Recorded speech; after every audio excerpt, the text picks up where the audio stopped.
Hi hello నమస్తే welcome back to rainy drops. It's me Rajani. అందరూ ఎలా ఉన్నారండి?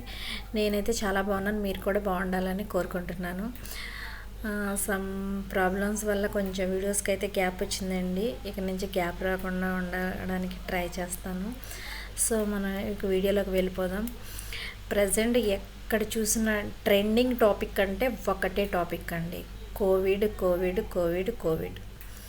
హై అలర్ట్, మళ్ళీ మాస్క్ల, మళ్ళీ శానిటైజర్స్, మళ్ళీ ఈ లాక్డౌన్, హై అలర్ట్. ఇవే న్యూస్లు మనం ఎక్కడ చూసినా సరే. ఈరోజు మన టాపిక్ కూడా ఇదే అనమాట. 5 ఏళ్ల క్రితం మహమ్మారి కరోనా బేభత్సంగా విజృంభించిందండి. ఆ విషయం అందరికీ తెలుసు. మళ్ళీ రీఎంట్రీ ఇచ్చింది ఈ కరోనా అయితే మాత్రం.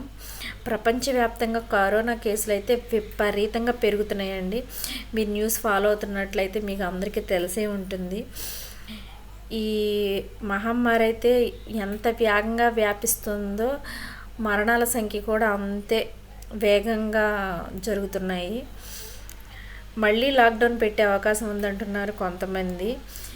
లాస్ట్ అదివరకు 5 years బ్యాక్ వచ్చిన కరోనాకి తో కంపేర్ చేస్తే ఇప్పుడు కరోనా అంత డేంజరస్ కాదు అని కొంతమంది అంటున్నారు.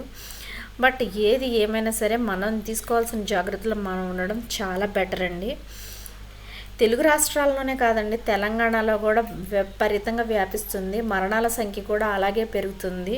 తెలంగాణలో అయితే మాత్రం గాంధీ హాస్పిటల్లో ఒక స్పెషల్ వార్డ్ అయితే కరోనా పేషెంట్స్ కోసం వాళ్ళు అప్పుడే అరేంజ్ చేయడం అయితే జరిగిందండి. కేంద్రం కూడా దీనికి గురించి తగిన జాగ్రత్తలు తీసుకోవడానికి ట్రై చేస్తుంది. ఎవరు ఎన్ని ట్రై చేసినా, ఎవరు ఏం చేసినా మనకైతే ప్రాబ్లమ్స్ తప్పవండి. మనం తీసుకోవాల్సిన జాగ్రత్తలు మనమే తీసుకోవాలి. నాకు తెలిసి కోవిడ్ కేసెస్ తగ్గే వరకు పార్టీలు కానీ, ఫంక్షన్స్, పెళ్ళిళ్ళు అంటే గుంపుగా ఎక్కువ మంది గ్యాదర్ అయ్యే కార్యక్రమాలు చేయకపోవడం చాలా చాలా బెటర్. ఇన్ కేస్ ఎవరన్నా తప్పదని చేసుకున్నా మనం అలాంటి అకేషన్స్ని అవాయిడ్ చేయడం ఇంకా బెటర్. అలాగే బస్ స్టాండ్, రైల్వే స్టేషన్స్లో కూడా తగిన జాగ్రత్తలు అయితే తీసుకుంటున్నారు.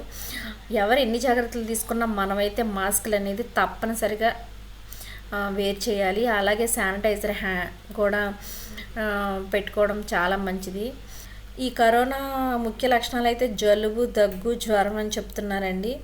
బట్ కొంచెం క్లైమేట్ చేంజ్ అవ్వడం వల్ల పిల్లలకైతే ఫ్రీక్వెంట్గా జలుబు, దగ్గు వస్తూనే ఉంటాయి.